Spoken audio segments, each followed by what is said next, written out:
ഇന്ന് ഞാനിവിടെ കാണിക്കുന്നത് കഴിഞ്ഞ ദിവസം നമ്മൾ 100 സെലിബ്രേഷന് വേണ്ടി തയ്യാറാക്കിയിട്ടുള്ള കേക്കിൻ്റെ റെസിപ്പിയാണ്. വളരെ ഈസിയാണ് തയ്യാറാക്കാനായിട്ട്. ചോക്ലേറ്റ് കേക്ക് വിത്ത് ഓറിയോ ക്രീം ഫ്രോസ്റ്റിംഗ് ആണ്. അപ്പോൾ അതിനായിട്ട് ഞാനിവിടെ 4 എഗ്ഗ് എടുത്തിട്ടുണ്ട്. നോർമൽ സൈസിലുള്ള എഗ്ഗാണ്. അതിലേക്ക് 1/2 കപ്പ് പഞ്ചസാര, ഗ്രാനുലേറ്റഡ് ഷുഗറാണ്, അത് ചേർത്തിട്ടുണ്ട്. ഇനി ഇതിനകത്തേക്ക് നമുക്ക് 1/2 ടീസ്പൂൺ ക്രീം ഓഫ് ടാർട്ടാർ ചേർത്ത് കൊടുക്കാം. ഇത് നമുക്ക് ബേക്കറി സ്റ്റോറിൽ അവൈലബിൾ ആണ് വാങ്ങിക്കാനായിട്ട്. അപ്പോൾ ഇതില്ലാത്തവരാണെങ്കിൽ സിമ്പിളായിട്ട് 1/2 ടീസ്പൂൺ ചെറുനാരങ്ങ നീരോ അതല്ലെങ്കിൽ വിനാഗിരിയോ ചേർത്ത് കൊടുത്താൽ മതി. ഇനി ഇതിലേക്ക് ഫ്ലേവറിനായിട്ട് ഞാൻ ചോക്ലേറ്റ് എസൻസ് ആണ് ചേർത്തിട്ടുള്ളത്. അത് വേണ്ടാത്തവർക്ക് വാനില ചേർക്കാം. അപ്പോൾ ഞാൻ എഗ്ഗ് ഇവിടെ നന്നായി തന്നെ ബീറ്റാക്കി എടുത്തിട്ടുണ്ട്. ഇതുപോലെ നമ്മൾ ചുറ്റിച്ച് കഴിഞ്ഞാൽ ഇതുപോലെ ചുറ്റിച്ച് എടുക്കാൻ പറ്റുന്ന അത്രയും ഫ്ലഫി ആയിട്ട് വേണം എഗ്ഗ് ബീറ്റ് ചെയ്യാനായിട്ട്. നമുക്ക് ഡ്രൈ ഇൻഗ്രീഡിയൻസ് ഒന്ന് അരിച്ചെടുക്കാം. കട്ടയൊക്കെ ഉണ്ടെങ്കിൽ ഒന്ന് മാറാൻ വേണ്ടിയിട്ടാണ്. 1/4 കപ്പ് കൊക്കോ പൗഡറും 3/4 കപ്പ് മൈദയാണ് ഞാൻ എടുത്തിട്ടുള്ളത്. അതിലേക്ക് 1/2 ടീസ്പൂൺ ബേക്കിംഗ് സോഡയും കൂടെ ചേർത്തിട്ടുണ്ട്. ബേക്കിംഗ് പൗഡർ ചേർത്തിട്ടില്ല. ബേക്കിംഗ് പൗഡർ ചേർക്കാതിരുന്നാൽ നമ്മൾ നേരത്തെ ക്രീം ഓഫ് ടാർട്ടാർ ചേർത്തത് കൊണ്ടാണ്. നിങ്ങൾ ഇനി വിനാഗിരിയാണ് ചേർക്കുന്നതെങ്കിലും ബേക്കിംഗ് പൗഡർ ചേർക്കേണ്ട ആവശ്യമില്ല. വിനാഗിരിയും അതുപോലെ ബേക്കിംഗ് സോഡയും തമ്മിൽ പ്രവർത്തിക്കുമ്പോൾ നന്നായി തന്നെ കേക്ക് പൊങ്ങി വരും. ഇനി നമുക്ക് നമ്മൾ ബീറ്റ് ചെയ്ത എഗ്ഗിലേക്ക് നമ്മൾ അരിച്ച് മാറ്റി വെച്ചിട്ടുള്ള ഈ പൊടി ചേർത്ത് കൊടുക്കാം. വളരെ മൈൽഡായിട്ട് വേണം ഇതിനകത്തേക്ക് മിക്സ് ചെയ്യാനായിട്ട്. കട്ട് ആൻഡ് ഫോൾഡ് മെത്തേഡിലാണ് മിക്സ് ചെയ്യേണ്ടത്. അല്പാൽപ്പമായിട്ട് ചേർത്ത് മിക്സ് ചെയ്ത് കൊടുത്താൽ മതി. ഒന്നാകെ ഒറ്റ തവണയായിട്ട് ചേർത്ത് പെട്ടെന്ന് അങ്ങ് മിക്സ് ചെയ്തേക്കരുത്. അപ്പോൾ നമ്മൾ എഗ്ഗ് ബീറ്റ് ചെയ്ത് ഫ്ലഫി ആക്കി വെച്ചത് പെട്ടെന്ന് അങ്ങ് താഴ്ന്നു പോകും. അപ്പോൾ നമ്മുടെ കേക്ക് അത്രയ്ക്ക് അങ്ങ് ഫ്ലഫി ആയിട്ട് കിട്ടില്ല. ഇനി മിക്സ് നമ്മൾ എടുത്ത് വെച്ചിട്ടുള്ള ഈ ഫ്ലോറ് പകുതിയിലധികം ചേർത്ത് കഴിഞ്ഞതിന് ശേഷം നമുക്കിതിനകത്തേക്ക് ഒരു 2 ടേബിൾ സ്പൂൺ ഓയിൽ കൂടെ ചേർത്ത് കൊടുക്കാം. ഓയിലിന് പകരം നിങ്ങൾക്ക് വേണമെങ്കിൽ മെൽറ്റഡ് ബട്ടറാണ് താല്പര്യമെങ്കിൽ അങ്ങനെ ചെയ്യാം. അത് നിങ്ങളുടെ താല്പര്യത്തിനനുസരിച്ച് മാറ്റുക. എന്ത് തന്നെയായാലും 2 ടേബിൾ സ്പൂൺ ചേർത്താൽ മതി, കൂടുതൽ ചേർക്കണ്ട. അത് ചേർത്ത് നന്നായി ഒന്ന് മിക്സ് ചെയ്ത് കൊടുക്കാം. ഒരു സൈഡിലൂടെ അല്പാൽപ്പമായിട്ട് ചേർത്ത് കൊടുത്താൽ മതി. അത് ഒന്നാകെ ഒറ്റ തവണയായിട്ട് അങ്ങ് ചേർക്കണ്ട. കുറേശ്ശെ ചേർത്ത് മിക്സ് ചെയ്തെടുത്താൽ മതി.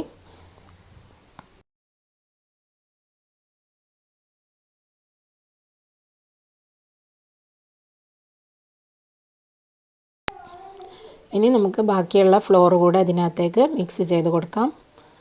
നമ്മുടെ ബാറ്റർ റെഡി ആയിട്ടുണ്ട്. ഞാനിത് ഓവനിലല്ല ബേക്ക് ചെയ്യുന്നത്, ഡയറക്റ്റായിട്ട് ഗ്യാസിൽ വെച്ച് പാനിൽ വെച്ച് ബേക്ക് ചെയ്യാണ്. ഇത് ഡയറക്റ്റായിട്ട് നിങ്ങൾക്ക് ഒരു പ്രഷർ കുക്കറിനകത്തും ചെയ്തെടുക്കാം. ഓവനിൽ ചെയ്യുകയാണെന്നുണ്ടെങ്കിൽ 170 ഡിഗ്രി പ്രീ ഹീറ്റഡ് ഓവനിൽ 25 മിനിറ്റാണ് ബേക്കിംഗ് ടൈം. ഇതിപ്പോൾ നമുക്ക് 25 മിനിറ്റ് കൊണ്ട്, ഞാൻ നേരത്തെ ചൂടാക്കി വെച്ചിട്ടുള്ള പാനാണ്, 25 മിനിറ്റ് കൊണ്ട് ഈ കേക്ക് ബേക്കായിട്ട് വരും. ഇത് പ്രഷർ കുക്കറിനകത്താണെങ്കിൽ ഡയറക്റ്റ് ചെയ്യുന്നതെങ്കിൽ വിസിൽ ഊരി മാറ്റിയിട്ട് ചെയ്താൽ മതി. അതിൽ 25 മിനിറ്റ് തന്നെയാണ് ബേക്കിംഗ് ടൈം. ഇത് അടച്ചു വെച്ച് 25 മിനിറ്റ് നമുക്ക് കേക്കൊന്ന് ബേക്ക് ചെയ്തെടുക്കാം. അപ്പം കേക്ക് ഇവിടെ നന്നായി തന്നെ ബേക്കായിട്ടുണ്ട്. ഇനി ഇത് നമുക്ക് തണുക്കാനായിട്ടൊരു വയർ റാക്കിലേക്ക് മാറ്റാം. വയർ റാക്ക് തന്നെ വേണമെന്ന് നിർബന്ധമൊന്നുമില്ല, പ്ലേറ്റിനകത്തേക്ക് മാറ്റിയാലും മതി. കേക്ക് തണുത്ത് വരുമ്പോഴേക്കും നമുക്ക് ഇതിലേക്കുള്ള വിപ്പിംഗ് ക്രീം തയ്യാറാക്കി എടുക്കാം. അതിനായിട്ട് ഞാനിപ്പോൾ 10 ഓറിയോ ബിസ്ക്കറ്റ്സ് എടുത്തിട്ടുണ്ട്. വിത്ത് ക്രീമാണ് എടുത്തിട്ടുള്ളത്. ഇനി നമുക്കതൊരു മിക്സിയുടെ ജാറിലിട്ട് നന്നായി ഒന്ന് പൊടിച്ചെടുക്കാം. നല്ല ഫൈനായിട്ട് തന്നെ പൊടിച്ചെടുക്കണം. ഇതുപോലെ നല്ല ഇടയ്ക്ക് ഇങ്ങനെ പൊടിയാതെ കിടക്കുന്നതൊന്നും ഉണ്ടായത് നന്നായി തന്നെ ഫൈനായിട്ട് പൊടിച്ചെടുക്കണം. എന്നിട്ട് നമുക്കിതൊരു സൈഡിലേക്ക് മാറ്റി വെക്കാം. ഇനി ഞാനിപ്പോൾ ഇവിടെ 1.25 കപ്പ് വിപ്പിംഗ് ക്രീം എടുത്തിട്ടുണ്ട്. ഇനി ഇത് ഞാനൊന്ന് വിപ്പ് ചെയ്ത് റെഡിയാക്കി എടുക്കുകയാണ്. ആ സ്റ്റെപ്പ് ഞാൻ കാണിക്കുന്നില്ല, വീഡിയോ ലോങ് ആവാതിരിക്കാൻ വേണ്ടിയിട്ടാണ് ഒഴിവാക്കിയത്. അതിനുശേഷം അതിൽ നിന്ന് നമ്മൾ പ്രത്യേകിച്ച് അതിനകത്തേക്ക് ഐസിങ് ഷുഗറോ വാനില എസൻസ് ഒന്നും ചേർത്തിട്ടില്ല. ഞാൻ തയ്യാറാക്കിയെടുക്കുമ്പോൾ ജസ്റ്റ് അത് വിപ്പ് ചെയ്തെടുത്തതാണ്. അതിൽ നിന്ന് ഒരു മിനി പൈപ്പിംഗ് ബാഗിലേക്ക് ഞാൻ ഒരു ബാഗ് മാറ്റിയിട്ടുണ്ട്. അത് നമുക്ക് ലാസ്റ്റ് കേക്കിന് ഒന്ന് ഡെക്കറേറ്റ് ചെയ്തെടുക്കാൻ വേണ്ടിയിട്ടാണ്. ബാക്കിയുള്ളതിലേക്ക് നമ്മൾ ഈ പൊടിച്ച് വെച്ചിട്ടുള്ള ഓറിയോ ബിസ്ക്കറ്റ്സ് ചേർത്ത് കൊടുക്കാം. അതിനുശേഷം നന്നായി ഒന്ന് ഫോൾഡ് ചെയ്തെടുക്കുക. അപ്പോൾ ഞാൻ ഈ തയ്യാറാക്കിയിട്ടുള്ള ക്രീം നമ്മൾ എടുത്തിട്ട് ഐസിങ് ചെയ്ത് കഴിഞ്ഞാലും 8 മുതൽ 10 മണിക്കൂർ വരെ ഒട്ടും തന്നെ മെൽറ്റായി പോകുന്നില്ല. അത് ഞാൻ കഴിഞ്ഞ ഈ ഒരു വീക്കിൽ എനിക്കൊരു എക്സിബിഷൻ ഉണ്ടായിരുന്നു. ആ എക്സിബിഷനിൽ പോയപ്പോൾ ഞാൻ സ്വയം അനുഭവിച്ചറിഞ്ഞിട്ടുള്ളൊരു കാര്യമാണ്. അപ്പോൾ അതിനെക്കുറിച്ച് ഞാൻ ഇൻഷാ അല്ലാഹ് മറ്റൊരു വീഡിയോ ചെയ്യണമെന്ന് ഉദ്ദേശിക്കുന്നുണ്ട്. കേക്ക് ഇവിടെ തണുത്ത് വന്നിട്ടുണ്ട്. ഞാനത് ഒരു 3 ലെയറായിട്ട് കട്ട് ചെയ്യാണ്. നിങ്ങളുടെ താല്പര്യത്തിനനുസരിച്ച് നിങ്ങൾക്ക് 2ഓ 3ഓ ആയിട്ട് കട്ട് ചെയ്യാം. അതിനുശേഷം നമുക്ക് കേക്കൊന്ന് ഒരല്പം ഷുഗർ സിറപ്പ് വെച്ച് ഒന്ന് നനച്ച് കൊടുക്കണം.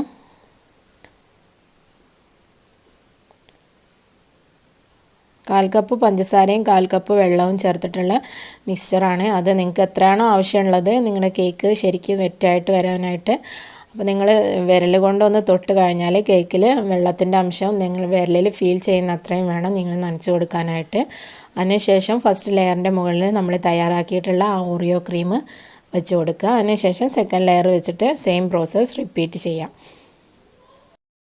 അപ്പോൾ സെക്കൻഡ് ലെയറിൽ ഇതുപോലെ നനച്ച് കൊടുത്ത് ക്രീം വയ്ക്കുന്ന പ്രോസസ്സ് ഞാനിവിടെ കാണിച്ചിട്ടില്ല, വീഡിയോയുടെ ലെങ്ത്ത് കുറയ്ക്കാനാണ്.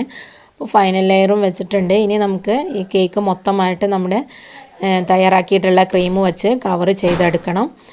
അതിനുശേഷം നമുക്കിതൊന്ന് ഒരല്പ സമയം ഒന്ന് ഫ്രിഡ്ജിലേക്ക് മാറ്റാം. അപ്പം കേക്ക് എങ്ങനെ കവർ ചെയ്യുന്നതെന്നൊക്കെ എല്ലാ വീഡിയോയിലും ഞാൻ കാണിക്കുന്നതാണ്. അതുകൊണ്ടാണ് അത് വീണ്ടും വീണ്ടും എടുത്ത് കാണിക്കാത്തത്. നമ്മൾ തയ്യാറാക്കിയിട്ടുള്ള ക്രീം വെച്ച് കേക്ക് മൊത്തമായിട്ട് തന്നെ നന്നായി തന്നെ കവർ ചെയ്തെടുക്കുക. അതിനുശേഷം ഫ്രിഡ്ജിനകത്തേക്ക് മാറ്റാം.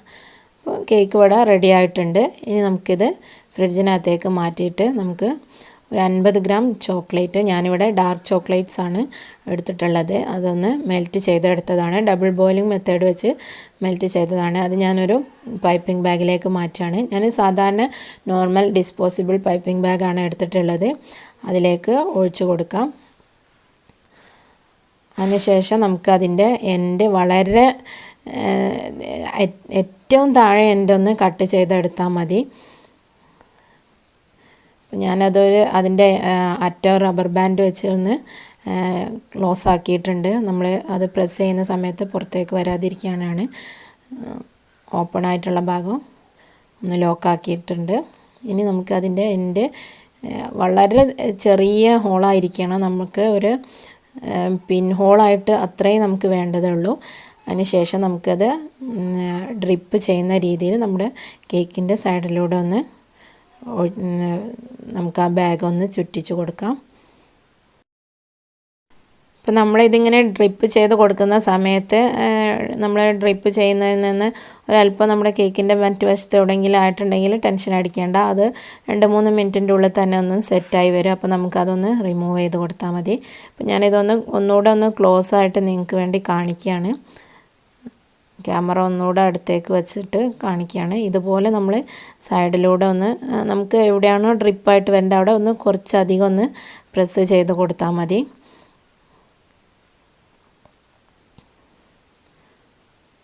പിന്നെ ശ്രദ്ധിക്കേണ്ടത് എന്താണെന്ന് വെച്ചാൽ നമ്മൾ ഈ മെൽറ്റാക്കി എടുത്തിട്ടുള്ള ചോക്ലേറ്റ്സ് റൂം ടെമ്പറേച്ചറിൽ എത്തിയതിന് ശേഷം മാത്രമേ കേക്കിൽ അപ്ലൈ ചെയ്യാൻ പാടുള്ളൂ. അല്ലെങ്കിൽ നമ്മൾ ഐസിങ് മെൽറ്റായിട്ട് ഒലിച്ചു പോവുകയാണ് ചെയ്യുക. അപ്പോൾ അത് പ്രത്യേകം ശ്രദ്ധിക്കണം. അപ്പോൾ ഞാനിതിൽ മുഴുവനായിട്ടും അപ്ലൈ ചെയ്തിട്ടുണ്ട്.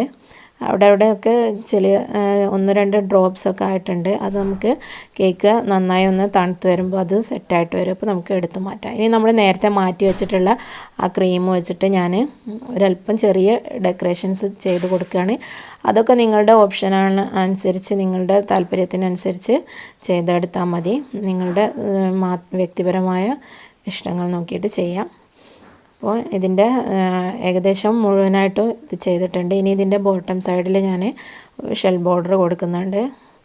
അതൊക്കെ ഞാൻ നേരത്തെ പറഞ്ഞ പോലെ അവനവൻ്റെ താല്പര്യം അനുസരിച്ചും നോക്കിയിട്ട് ചെയ്യാം. അപ്പോൾ ഈ ഒരു കേക്ക് ഇവിടെ റെഡി ആയിട്ടുണ്ട്. ഇനി ഞാൻ ആ ബാക്കി ഉണ്ടായിരുന്ന നമ്മുടെ ചോക്ലേറ്റ്സ് വെച്ചിട്ട് ആണ് ഇതിൻ്റെ മുകളിൽ എഴുതുന്നത്. അപ്പോൾ എഴുതുന്ന കാര്യത്തിൽ ഞാൻ അത്രയ്ക്കങ്ങ് പെർഫെക്റ്റ് ആയിട്ടില്ല. അങ്ങനെ ചെയ്ത് എക്സ്പീരിയൻസ് ആയിട്ട് വരുന്നേ ഉള്ളൂ. അത്രയ്ക്ക് പെർഫെക്ഷൻ എത്തിയിട്ടില്ല.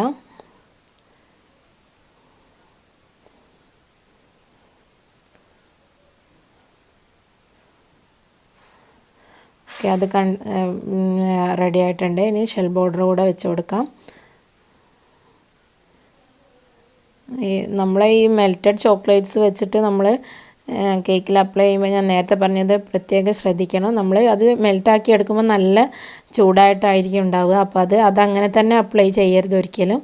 അത് നമ്മൾ വിരലൊന്ന് ഡിപ്പ് ചെയ്താലും അത് നമുക്ക് ചൂടില്ലാന്ന് തോന്നുന്ന ആ ഒരു കണ്ടീഷനിൽ എത്തുമ്പോഴേ നമുക്കത് കേക്കിൽ അപ്ലൈ ചെയ്യാൻ പാടുള്ളൂ.